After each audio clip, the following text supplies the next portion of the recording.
Consider how the church gives plenary indulgences.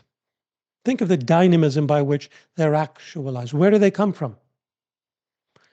They come from the treasure trove of graces accumulated by the saints of the past. So let's suppose Padre Pio of Pietrelcina, who is a living saint, or the Blessed Virgin Mary, who's the greatest of all saints, as a human person, second only to Christ. These people obtain perfect justification before God, whereby when they die, they will go straight to heaven. You know, Padre Pio knew his death.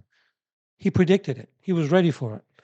The day before he died, he told one of the priests, tomorrow you will be celebrating Mass. And the priest said, no, Father, because Padre Pio would say Mass at 5 in the morning. He said, at 5 in the morning tomorrow you will say Mass. And the friar said, Padre, you always know that you say Mass. I don't say Mass. You've been doing it for years at 5 in the morning. He said, tomorrow you will say Mass. He died that night at 2 o'clock in the morning. He predicted his death. He was ready for his death. So suppose a person like Padre Pio dies. He went well beyond in his life through his incredible stigmata sufferings, his own justification. He was ready to die and go straight to heaven.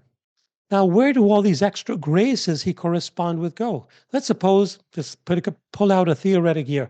Let's suppose at the age of 54, he was ready to go straight to heaven, but God kept him for an extra 30 years on earth. Where did all this extra accumulated grace go?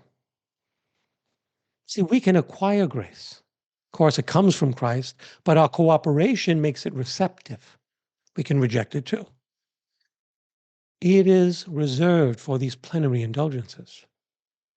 Of course, it also applies according to the priests, Padre Pio's intention for whatever person he desires while he's on earth, or as he does in heaven.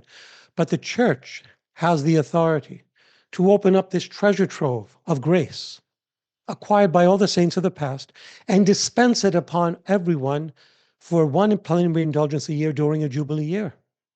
That's how graces work.